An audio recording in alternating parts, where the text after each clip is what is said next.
Hello, good morning everyone, welcome back to a new blog. আমি কালকে তো মেঘলা weather ছিলই, কাল তো সারাদিনই মোটামুটি বৃষ্টি হয়েছে। আর আজকে সকাল থেকে একদম মুখটা পুরো হাঁড়ি করে বসে আছে, মানে এমন মানে মেঘলা ওয়েদার, মানে বর্ষায় মনে হচ্ছে চলে এসেছে। আর আমরা সকাল সকাল কিন্তু বর্ষা এসছে বলে আমাদের কোনো রেহাই নেই, আমরা সকাল সকালই উঠেছি। আজকে ফ্রাইডে, যদিও বা আজকে একটু একটু খুশির দিন, কারণ আবার 2 দিন ছুটি থাকবে, আবার একটু বেলা পর্যন্ত ঘুমোতে পারবো। আর দেশুক্র লাস্ট কয়েকদিন থেকে বলছি যে তাড়াতাড়ি অফিস যাচ্ছে একটু, তো ও মোটামুটি 7:30টার মধ্যে বেরিয়ে যাচ্ছে। তো যার জন্য অনেকটা বেশি সকালে উঠতে হচ্ছে, 5:30টার মধ্যে উঠতে হচ্ছে, তা নাহলে এত কিছু রান্নাবান্না করতে পারবো না। কিন্তু আজকে এই মেঘলা ওয়েদারের জন্য আজকে সকালবেলায় উঠতেও পারিনি, উঠতে 6টা বেজে গেছে। তো ওর জন্য বেশি কিছু ঝামেলার আর রান্না করিনি, শুধু মাছের ঝোল করে দিয়েছি, আলু দিয়ে পটল দিয়ে মাছের ঝোল বানিয়ে দিয়েছি, আর ভাত, আর কিছু না। আর আজকে ওয়েদারটা ভালো, বেশ ঠান্ডা ঠান্ডা আছে, তো ওর জন্য আহি বেশ আরাম করে ঘুমিয়ে আছে। বাজে 7টা, কিন্তু এখনও ঘুমোচ্ছে। অন্যদিন তো আমরাও উঠি, ও আমাদের সাথে সাথেই উঠে পড়ে, কিন্তু আজকে বেশ ঘুমোচ্ছে করে করে। আর এই যে এদিকে মিস্টার মুখার্জিও পুজোতে বসে পড়েছে, সকাল থেকে ব্লগ মানে শুরুই করেনি, স্টার্টই করেনি, এত কাজ করতে করেছে, এত বিজি যে কিচ্ছু করেনি। ও শুধুমাত্র স্নান টান করে উঠে একদম পুজোয় বসে গেছে। আবার 2 দিন রেস্ট পাবে, একটু রেস্ট নয় মানে আরো বেশি বেশি করে কাজ করা, কিন্তু সকালবেলায় ওঠার তাড়াটা থাকবে না। আসলে সকালবেলায় ওঠাটাই একটা বড় মানে হেডেক মনে হয়, তাই না বলো? না, অ্যাকচুয়ালি ব্যাপারটা আমি তোমাকে বলি। সকালবেলায় আমার স্যাটারডে সানডে উঠতে প্রচন্ড ভালো লাগে। ও আচ্ছা। But the thing is that office যেতে হবে, এটা থাকলে মানে কি হয়, প্রবলেমটা কি হয়, তাড়াতাড়ি আবার রেডি হতে হয়, বেরোতে হয়, একটা মানে মানে সে পিছু টান বলে না, সে পিছু টান মানে থাকে। ওই সবকিছু টাইমের মধ্যেই করতে হবে, একটু এদিক সবকিছু ওদিক টাইমের হওয়ার, মধ্যেই করতে হবে। মানে একটু এদিক হলে ওদিক খাওয়ার উপায় এদিক ওদিক নেই। হলেই ব্যাস ব্যাস, প্রবলেমটা নেই। তো এটা হচ্ছে ব্যাপার, কিন্তু স্যাটারডে সানডে সেই ব্যাপারটা থাকে না, সেই হেডেকটা থাকে না। যার জন্য ভোরবেলা উঠে কি হয়, আমি বেরিয়ে পড়তে পারি মর্নিং ওয়াকের জন্য, যাই বিটি রোডের দিকে, দেখাই তোমাদের, জানো আমি কি করি স্যাটারডে। আর হ্যাঁ, কালকে তো আমি তো দুপুরবেলায় ব্লগ বানাচ্ছিলাম, তারপর ভেবেছিলাম সন্ধ্যাবেলা আবার ব্লগ স্টার্ট করব, কারণ মেঘলা হয়ে গেল। আমি আহি দুজনেই, আমি এডিটিং করছিলাম, আহি রেস্ট নিচ্ছিল, ঘুমাচ্ছিল। তো তারপর আহির সন্ধ্যাবেলায় এমন কাজ করেছে যে আমার সেই নিয়ে ভীষণ দুঃখ, আর যার জন্য আমি কালকে ব্লগটা আর এন্ড করিনি। সেটা হচ্ছে মা লক্ষ্মীকে পুরো টেনে, ওখান থেকে সন্ধ্যে জ্বালতে এসেছিলাম, মা লক্ষ্মীকে টেনে পুরো ভেঙে দিয়েছে, পুরো টুকরো হয়ে গেছে সাইড দিক থেকে।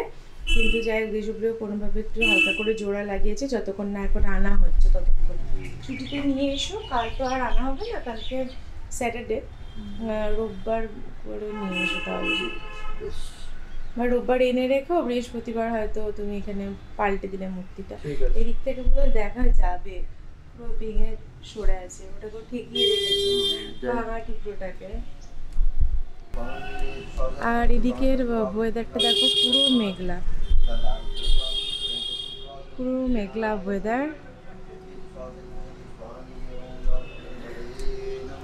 সকাল দিকে একটু বৃষ্টিটা না হলেই ভালো, বাচ্চারা সব স্কুলে যাচ্ছে, আর তাছাড়া সবাই যে যা নিজের কাজে বেরোবে। আহি না উঠলে আমার সব কাজ টাইম মতো হয়, আর আহি উঠে গেলে ওই যে কান্নাকাটি করে কোলে চাপার জন্য, করার জন্য, ওর জন্য না কোনো কাজ মানে একটা কাজ করলেও সেই কাজে প্রচুর টাইম লেগে যায়। আজকে হয়তো মাছের ঝোল ভাত করলাম, কিন্তু আমার কিচ্ছু রেডি করা ছিল না, সবজি কাটা, মশলা বানানো, কিচ্ছু রেডি করা ছিল না। 5:30টায় উঠে, 6টায় উঠেছি, 6টায় উঠে নিজে ফ্রেশ হয়ে সমস্ত কিছু চাটা খেয়ে বসে, তারপরে এই সবজি কেটেছি, তারপর মশলা বানিয়েছি, তারপর ঝোল বানালাম। 7টা বাজের মধ্যে সব কিছু শেষ। আর এটা যদি আহি উঠে যেত, তাহলে এটা নিয়েই আমার হয়তো দেশপ্রিয় জুতো পরতো, তখনও হয়তো আমি ওর খাবার প্যাক করতাম। এখনও পুজো করছে, খাবারটা প্যাক করে দেবো, তাহলেই আমার কাজ শেষ। চলো ঝটপট এখন প্যাকটা করি খাবার। যে বাজে ওয়েদার, তাতে বেশিক্ষণ মানে বেশি বেলাতে স্নান টান করলে ঠান্ডা লেগে যাবে, আর এই সময় ঠান্ডা আবার লেগেও যায় ঝট করে। তো ওর জন্য আমরা দুজনেতেই স্নান করে নিলাম।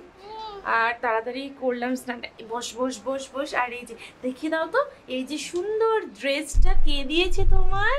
এই দাঁড়াও, দেখিয়ে দাও সুন্দর করে। দেখাও দেখাও, এখানে দাঁড়িয়ে দেখাও। হ্যাঁ, এখানে দাঁড়িয়ে দেখাও তো আহি। এই সুন্দর ড্রেসটা আহিকে কে দিয়েছে? বড় দাদা দিয়েছে। বড় দাদা আর বড় ঠাম্মি দিয়েছে আহিকে। আহির কিন্তু একদম মন নেই এখানে। আমি ঘুরিয়ে দেখিয়ে দিই।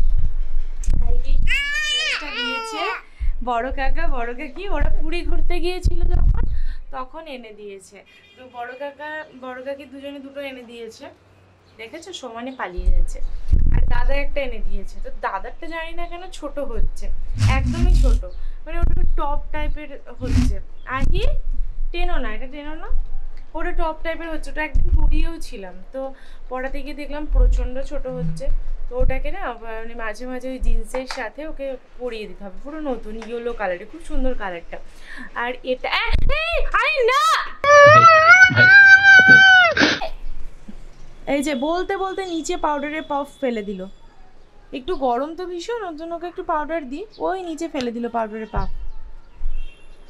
আবার এই চিরুনিটাও এখন ফেলে দেওয়ার তাল করছে। এই যে কিরকম আহি প্রত্যেক দিন নিজের চমৎকারই আমাদের দেখাচ্ছে। হঠাৎ করে এখানে ঝুলতে ঝুলতে পাউডারের পাপটা ফেলে দিল, সেটাকে দেখার জন্য এখানে ঝুলতে ঝুলতে নিজে নিজে পুরো উঠে পড়লো। আর এই গ্যাপিংগুলো এত বড়, আমার মা ভিডিওতে দেখে সমানে বলবে, দেখিস ও ফাঁক দিয়ে গলে পড়ে যায় না। আর আহি তো ভীষণ মোটা সোটা, ইজিলি বেরোতে পারবে এদিকে।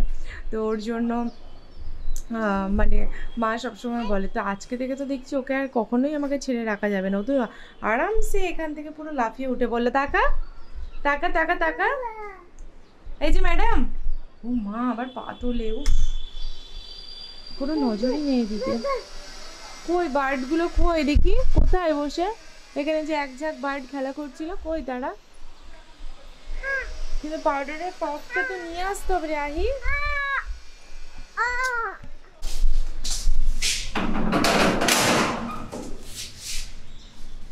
আহিকে কাকিমার কাছে রেখে এলাম, পাপটা কুড়িয়ে নিয়ে যায়। ভালো যে খুব একটা নোংরা জায়গায় পড়েনি, তাহলে তো নেওয়াই যেত না। সামনেই পড়েছিল বলে কুড়িয়ে নিলাম। একবার ওয়াশ করে নেব, নতুন পুরো এটা একবার ওয়াশ করে নেব, দিয়ে তো আর ইউজ করা যাবে। কারণ হচ্ছে হয় না গরমের সময় ক্রিম জাতীয় কোনো জিনিস দেওয়ার থেকে একটু হালকা পাউডার দিলে পরে বেশ ভালো হয়। তো ওর জন্য আমি পাপটা কিনেছিলাম, মানে দেশপ্রিয় কিনে এনেছিল। তখন ছোট, তো ব্যবহারই সেভাবে করা হয়নি। তো কিছুদিন হলো ব্যবহার করছি। আর এত ভালো পাপটা, তো ওই মানে পাউডারের ওই বক্সটা আর এটা পুরো একসাথেই কিনে এনেছিলাম। সেটাকে হঠাৎ করে আমি ওই ড্রেসটা দেখাচ্ছি যেটা বড় কাকারা এনে দিয়েছিল ওখান থেকে, আর নিয়ে ধুম করে ফেলে দিল। এখন এটাকে রাখবো বা নিয়েই যাবো, আবার আমাকে তাহলে তালা খুলতে হবে। আর চাবিটা কাকিমার কাছেই রেখে চলে এসেছি। তো মানে সব কিছু নিয়ে আর নামিনি, যাওয়ার সময় একদম নিয়ে যাবো। আজকে সব কিছু টাইম মতো হয়ে গেছে, তো যার জন্য দেখলাম একবার কাকিমার কাছে যাই। তোর জন্যই কাকিমার কাছে এলাম, অনেকদিন আসিও না। আর কাকিমা মাঝে মাঝেই ফোন করে বলে, কিন্তু আর আসিওই না, সত্যি আমার আসা হয় না কোথাও। ওর জন্যই আর কি যাচ্ছি আরো।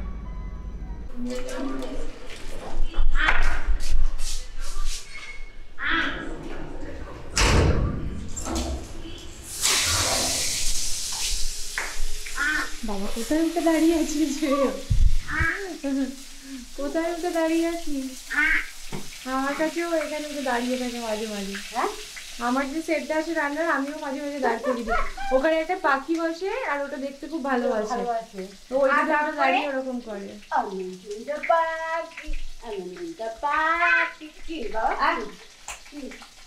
বলে দিচ্ছে করে গায়ে পড়বে, বাচ্চা মানুষ, পাতলা চামড়া। সবসময় ভয়ে থাকে যে কিছু হয়ে যাবে এখনই। নন করো, কই দেখি নন করো। নন করতে পারে না, কিন্তু উলু দিতে পারে। আমি সন্ধ্যেবেলায় শঙ্খ বাজালেই হলো, ব্যাস একদম সঙ্গে সঙ্গে শুরু করে দেবে। একদম একবার উলু দিয়ে দাও তো আগে দেখি। আমাকে দেখে আর দিচ্ছি না, আসলে আমি চলে গেলাম। টাটা করে টাটা টাটা টাটা করো, টাটা টাটা টাটা করো। এইটা হতভম্ব হয়ে গেলি কেন? আরে আমি গ্র্যান্ডফাদার হই। ইংলিশ বোঝে, ইংলিশ বোঝে। হ্যাঁ, দু একটা বাবার সাথে বলে। এখন বোঝার মতন মেয়ে হয়েছে। দাদা, আচ্ছা দাদা কোথায় যাচ্ছে রে? দাদা কোথায় যাচ্ছে? টাটা করে। আটা কত? ভয় পাচ্ছি তোমাকে, বাবারে, ভয় পাচ্ছি। বাবারে দুদু, বাবা, ভয় পাচ্ছি। আর কাকিমার ঘরে এসে হুজুতি শুরু। আর প্রথমে এসেই খাও খাও। একটা ঠাকুরের বাতাসা নিয়ে সেটাকে খেতে শুরু করবে প্রত্যেক দিন হাতেই যে বাতাসা, গুড় বাতাসা একটি নেবে, ব্যাস সেটাকে খাবে। আহ, আবার এরকম করে আওয়াজ করলো মুখে। কি ভালো, গোপালের প্রসাদ। হ্যাঁ, গোপালের প্রসাদ, হ্যাঁ, ঠাকুরের প্রসাদ, হ্যাঁ, আবার দেখাচ্ছি। হ্যাঁ, ঠাকুরের প্রসাদ। না না কর। এই যে গরমের জন্য লাস্ট কয়েকদিন থেকে তো ছাদেই আসতে পারিনি। আর মানে এত গরম যে ফ্যানের হাওয়া ছেড়ে বেরিয়ে আসতে পারছি না। ছাদে যদিও বা প্রচণ্ড হাওয়া দেয়, তারপরও আসতে পারিনি। আর ওর জন্য আজকে একবার এলাম ছাদে। আর আহি ঘরের মধ্যে বিকেলবেলায় থাকতে না ভীষণ ছটপট করে। আর বৃষ্টি হয়েছে, ছাদে বেশ ধোয়া পরিষ্কার। এমনিতেও আমাদের ছাদ মেনটেনেন্স হয়, প্রত্যেক সপ্তাহে ধোয়া হয়। তবুও বৃষ্টি হয়েছে। এই আহি, উফ, জল দেখলেই মেয়েটা কেমন পাগল হয়ে যায়। এটা কি হলো বল এটা কি করলি?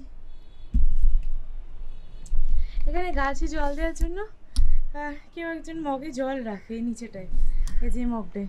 আর ব্যাস, আই সেইটাকে নিয়ে টানাটানি করবে এসেই। আমার চোখ পড়ে না, কিন্তু ওর ঠিক চোখ পড়ে যায়। দিল জলগুলো সব ফেলে। ভালো করলি খুব। এবার ওরা এসে পেটাবে, বলবে আমরা জল রেখে যাই, তোমরা ফেলে দাও মা মেয়েতে দুজনে। তো যাই হোক, তো ওর জন্য নিয়ে একটু ছাদে এলাম। আর এসে তো দেখতেই পাচ্ছ চোখের সামনে আমার চোখ পৌঁছলো না। সবে পা দিয়েছি আর ক্যামেরাটা অন করেছি, আমার চোখ পৌঁছলো না। আর ওর চোখ ঠিক ওটার মধ্যে পৌঁছে বদমাইশি শুরু করলো। আর এই যে পাখি টাখিগুলো উড়ে যাচ্ছে, এগুলোতেই ও বেশি মজা পায়। আর ওর জন্য একটু ছাদে বের করলে আনন্দ পায় দেখি। আমার তো প্রত্যেক দিন আনা হয় না। প্রথমত তো এক গরম, আর দ্বিতীয়ত হচ্ছে এডিটিং থাকে, সন্ধে জ্বালা থাকে। আজকে ভাবলাম সন্ধে একটু লেটেই জ্বালবো। আর হ্যাঁ, আজকে দেশপুরের রাস্তায় একটু লেট হবে। বৌদি বাড়ি যাবে, বৌদির সাথে অনেকদিন দেখা হয়নি, তো ওর জন্য বৌদি বাড়ি একবার যাবে, ঘুরে আসবে। আর যার জন্য ওর রাস্তায় একটু লেট হবে। তো ওর জন্য আমরা দেখলাম একবার ছাদেই ঘুরে আসি। আয় দুষ্টু কচ, আবার একটা মুখ পেয়েছে। এ বাবা, আমি আর পারছি না তোকে নিয়ে আহি। আর আমি পারছি না, আমার চোখে পড়ছে না, আর তোর চোখে ঠিক পড়ে যাচ্ছে। তুই বদমাইশি করছিস। ছোট্ট ছোট্ট পা নিয়ে তুমি পায়ে ছাপ দিয়ে বেড়াচ্ছ। বাহ বাহ। আয়, উঠবে না না, একদম না। বাপরে, হাঁকা মানে চলে আসবে এক্ষুনি।